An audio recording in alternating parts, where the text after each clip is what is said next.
జై శ్రీకృష్ణ. ఈరోజు ద్వారక సముద్రంలో జరిగే ఈ వింతను గురించి తెలుసుకుందాము. ద్వారకలో గోమతీ నది సముద్రంలో కలిసే చోటును చక్రతీర్థం అంటారు. గోమతి గంగా నది అంత పవిత్రమైనది. తెల్లవారుజామున బ్రాహ్మీ ముహూర్తంలో నది ప్రశాంతంగా ప్రవహిస్తూ భక్తులకు స్నానాదులకు అనువుగా ఉంటుంది. ద్వారక దగ్గర సముద్రము మరియు గోమతీ నది కలుస్తుందని అందరికీ తెలుసు.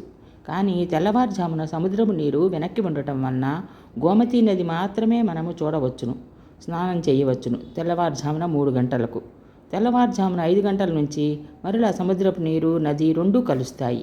సూర్యోదయం తర్వాత సముద్రపు అలల తాకిడి పెరగటం వలన నది కూడా సముద్ర రూపాన్ని సంతరించుకుంటుంది. సాయంత్రం మళ్ళీ తీరం నుండి చాలా దూరం వెనక్కి వెళ్ళిపోతుంది. అందువలన నీరు లేని ఖాళీ తీరం కనిపిస్తుంది. గోమతీ నది కనిపించదు, సముద్రపు కూడా కనిపించదు, రెండూ వెనక్కి వెళ్ళి ఉంటాయి.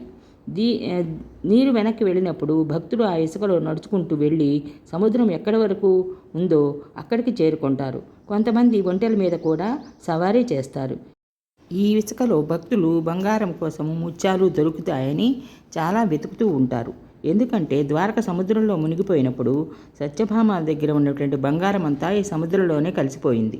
సత్యభామ తండ్రి సత్రాజిత్తు ద్వారక కోశాధికారి మరియు సమంతకమణి యజమాని. అందువలన సత్యభామాదేవి దగ్గర చాలా బంగారం ఉండేది.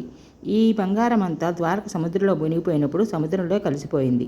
అందువలన భక్తులు ఈ బంగారము ఇసుకలో దొరుకుతుందేమోనని మరియు విలువైన ముత్యాల కోసము ఈ ఇసుకలో సాయంత్రం పూట అంతా వెతుకుతూ ఉంటారు. ఇదంతా సముద్రంలో జరిగే ఆటుపోట్ల వలన సముద్రం వెనక వెళుతుంది అని మనం అనుకోవచ్చు. కానీ ప్రతిరోజు ఇలానే జరుగుతుంది ద్వారకలో. జై శ్రీకృష్ణ.